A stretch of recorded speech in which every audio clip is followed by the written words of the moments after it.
All right, so now that we've covered the differential equation stuff, I think now it actually makes more sense to go back into that section 5.8 that we left out of chapter 5. This stuff you've seen in pre-calc, the exponential growth and decay, and I think as soon as we get through this first equation that we're going to talk about, some stuff will click and you'll remember some things from pre-calc. So I want to just kind of read through this part right here. You've probably solved enough exponential growth, recognize they involve growth in which the rate of change is proportional to the amount present. So that part is pretty important. The rate of change, which is a big calculus idea, is proportional to the amount present. We're going to use that to come up with our equation.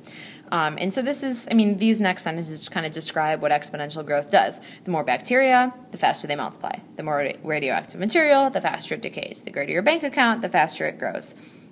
So exponential growth, based on this part I just underlined right here, can be described by a differential equation. So we say its rate of change. So let's say, y. Let's let y let the amount of be the amount of money or bacteria or whatever. Its rate of change with respect to time, so dy by dt, that's this part. The rate of change is proportional to, and I don't know if you guys remember doing this proportionality stuff, but we also called it direct variation or inverse variation, and there was always a k, our constant of proportionality k, and then the amount present would be that variable y that we were talking about. So its rate of change is proportional to the amount present. So we start with this differential equation, and then it turns back into the stuff that we were doing a couple days ago with the separate, integrate, solve for y. So we start by multiplying both sides by dt, and then we're going to divide both sides by y. So we will have 1 over y, with the dy still on the left-hand side. And then, like I said, we multiply both sides by the dt. We're going to keep the constant over here because eventually we'll be solving for y, and so we want to keep the right-hand side with the constants. The left-hand side should always be as simple as possible because we need to solve for y anyway. So that's step 1, separate. Step 2 we know is integrate. So we're going to take the antiderivative of both sides with respect to their separate variables. So the antiderivative of 1 over y is natural log of the absolute value of y. Can't forget that absolute value because remember you're not allowed to plug anything negative into a logarithmic function. Equals, now k just represents a constant. So if this were a 2, it would be a 2 times t. So if it's a k, your antiderivative is k times t. And then we do have a plus c on one side of the equation. You don't need it on both sides of the equation, but just one will be perfectly fine. All right, so from here, we're trying to get the y by itself. That's our last step, is isolate the y. So the way that we get rid of a natural log function, and some of you may have come across this in the last couple days in differential equations, the inverse of natural log is exponential functions with base e. So we raise both sides as a power on e. We call it exponentiating. So we exponentiate both sides with a base of e. So the two sides now become the powers. So it's e raised to the power of natural log, absolute value of y, and then e raised to the power of kt plus c. So we've got a couple little tricks that are going to simplify all this stuff down. So the left-hand side, when I take e and I raise it to the natural log of y, I end up with, the absolute value of y. I end up with just the absolute value of y because those two are inverses of each other and they end up canceling each other out. And then equals, now here's a sneaky little trick that we're going to do on the right-hand side here. If you guys remember some of our properties of exponents, if we've got addition up in the exponent, it's the same as doing this. E to the kt times e to the c. Now we're normally used to seeing it go from here to here. Like if you've got the same base with two separate powers, you add their powers together. Think like x squared times x cubed. You add the 2 and the 3 together to get your new exponent. So you could go from here to here, but we can also go back. So we're going to write it like this. Two things. We've got two more steps here. So this piece right here, e to the c, e is just a constant, c is just a constant, so this is just an arbitrary constant. So I'm going to write this as an arbitrary constant times e to the kt. Now one thing I want to clarify is that this c right here is not the same number as this c right here, they just both represent arbitrary constants. So we still have absolute values around the y. The very last thing to take care of actually is the absolute values. This part is a little tricky to wrap your head around. When you drop absolute values, you make the other side plus or minus. Figure if you had an equation like the absolute value of x equals 2. You could drop the absolute value by making the other side plus or minus. So instead of the absolute value of x equals 2, we could write x equals plus or minus 2. So we do the same thing with this. We drop the absolute value, and we make the right-hand side plus or minus. However, C is just an arbitrary constant. We don't know if it's positive. We don't know if it's negative. So the plus or minus is almost implied in that arbitrary constant C.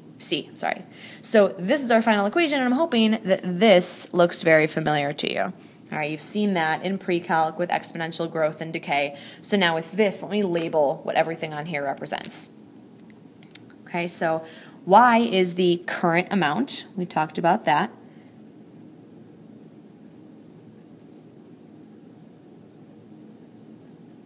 Y is the current amount. This is an easy one here. T is time.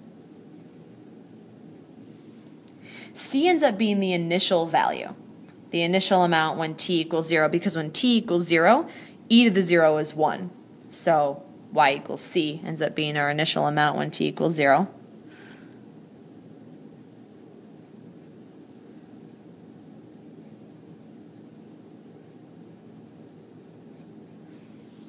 Okay, so the initial amount when t equals 0, and then we call k our constant of proportionality.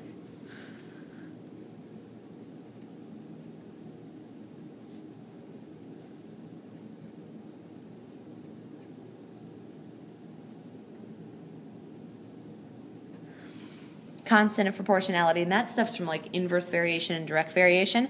If k is less than 0, we've got decay.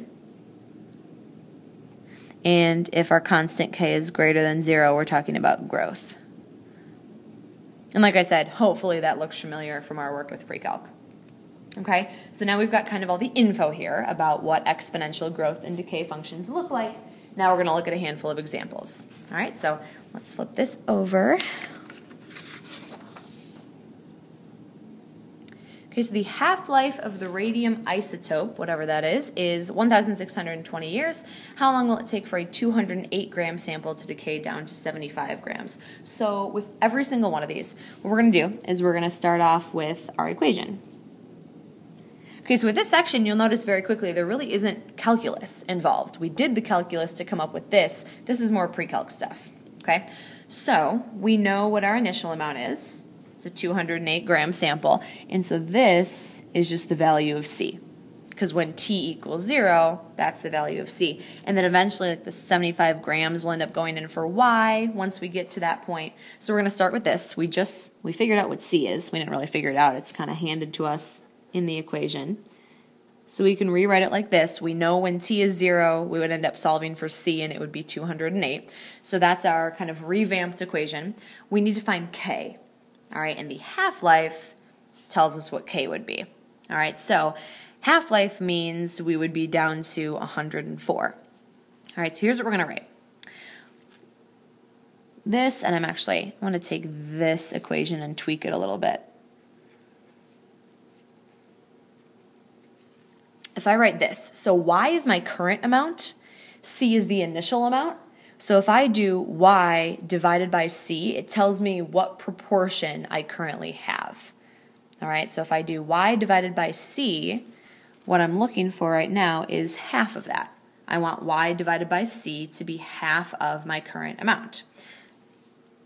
All right, equals e to the kt. For t, I'm plugging in that 1620.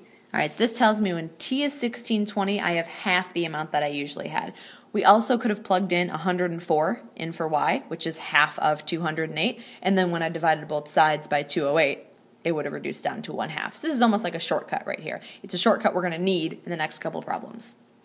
All right, so we're going to do some algebra, simplify this up. The way that we get to this k, because that's what we're trying to solve for, we need to take the natural log of both sides. So that's what we need to do on the right-hand side to get rid of that e. So we're going to take the natural log of both sides. Just leave this as the natural log of 1/2. It's going to be some crazy decimal value, but for now, let's just leave it. And then here we end up with k times 1620. All right, so all I need to do really is divide both sides by 1620 to get the value of k. And we're going to plug this into our calculator exactly the way it's written so we can get a perfectly wonderful exact answer. All right, so we're going to take the natural log of 1/2 and then divide that by 1620. All right, so it gives us this. I would highly, highly recommend storing that value as k. All right, so on the Inspire, it's this button right here. You have to hit Control first, and then that button, we can store it in as k. That makes the most sense. And then if you've got an 84 and 83, it's right down above the on button. It's like the lower left-hand side. It looks exactly like this. It says STO with an arrow, and you can do the exact same thing on that. That way you keep all the decimals. All right, so for right now, we've got k is approximately negative 0.000. Let's do 3 sig figs. 428. This is not what we're going to use in our calculations, though. We're going to use the stored value that we have in our calculators. Okay? So let's rewrite our equation. We've got y equals c, we found to be 208, e to the, and then here's our value of k to the t. So that's our equation. However, the equation is not what we were looking for. We were looking to answer this question right here. How long will it take, which means we're solving for t, how long will it take for the sample to decay to 75 grams? So we're going to plug in 75 right here and then solve for t.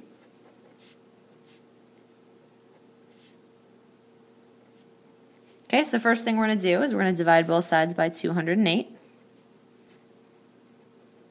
Okay, so these will cancel. We're going to leave the 75 divided by 208 just the way it is. We always want to leave everything as exact as possible. Okay, then, in case you couldn't guess before, we are in fact going to take the natural log of both sides. We've done this before. So let's move up here. So the natural log of 75 over 208, whatever that ends up being, equals natural log and e. Remember, they're inverses of each other, so all we're left with is this. This is just the version we're writing on the paper. Remember, we're going to use the actual value in our calculator. So I divide both sides by this stored value that I have. And of course that will cancel, leaving me with t, which is, okay, so I am going to have, I'm going to have the natural log of 75 divided by 208. I want to keep my exact answer there. And then I'm going to write divided by k, because I have stored in that specific value of k. All right, so I get 2,384, and I always do 3 decimal places, so 0.026, and that would be in years. Okay, so that would be the final answer. Okay, let's take a look at example number 2 as well. So we've got carbon-14 dating, etc., etc. You can kind of read through those couple sentences. A piece of ancient charcoal contains only 15% as much of the radioactive carbon as a piece of modern charcoal. How long ago was the tree burned to make the ancient charcoal? And then we've got this half-life right here. Okay, so we don't know the initial amounts. Okay, but like I mentioned with this thing right up here, we have the y divided by c. We know that the current amount divided by the initial amount is only at 15%. Okay, so we've got that going for us. So like I said, we don't know the initial amount, but we actually don't need to know the initial amount in order to find this. So we know that y divided by c is equal to just e to the kt if I took my original equation and divided both sides by c. So we've got 0.15 is equal to e to the, and then I know the half-life, but I don't know what t is, and I don't know what k is. So I know eventually I'm going to be using this equation. Let's go back to the half-life. I know that I had half as much as I originally had after 5,730 years. So we can use this to solve for k, and then we're going to go back into this equation and solve for t. All right, so use this. Of course, same steps as last time. We're going to take the natural log of both sides. Okay, so we end up with the natural log of 1/2, which we're going to use our calculator to get an exact answer, is 5730 times k. This is all just algebra here, so I'll do it quickly. All right, so to get k, we're going to plug this into our calculator, and then I will restore a new k for this new problem. So natural log of 1/2 divided by 5730 gives me this new value of k. I am going to restore as my new value of k. But the value I'm going to write down on paper, I'll use 3 sig figs. It's approximately negative point, got 3 zeros, 0, 0, 0, 1, 2, 1. Okay, and it's just the approximation that I'm writing down. I'm going to use the full stored version when I'm doing my calculations. So my equation is Or I'm sorry, I don't know my full equation, but I do know this, and I can plug this back in here and solve for t. So I've got 0.15 equals e to the, use this value of k, times t, and then the same couple steps that I just did in order to get t by itself. So start by taking the natural log of both sides, so we can get the t out from the exponential function. So I have the natural log of 0.15 equals this approximate value of k times t. So on paper, I'm going to divide by this value of k, but of course in my calculator, I'm going to use the stored answer. Okay, so these cancel, and let's plug in to see what I get. So I have the natural log of 0.15 divided by my stored value of k. Okay, and I get this, 15,682.813. And that would also be in years. Okay, which should make sense. Here's our half-life. So this many years later, we have half the original carbon. This many years later, again, we have a quarter of the original carbon. This many years, again, we'd have an eighth. So 15% is a little bit more than an eighth, so this is a little bit less than 3 half-lives. All right, so we are actually going to leave this one last problem. We'll do this together in class, and then we'll work on some problems together.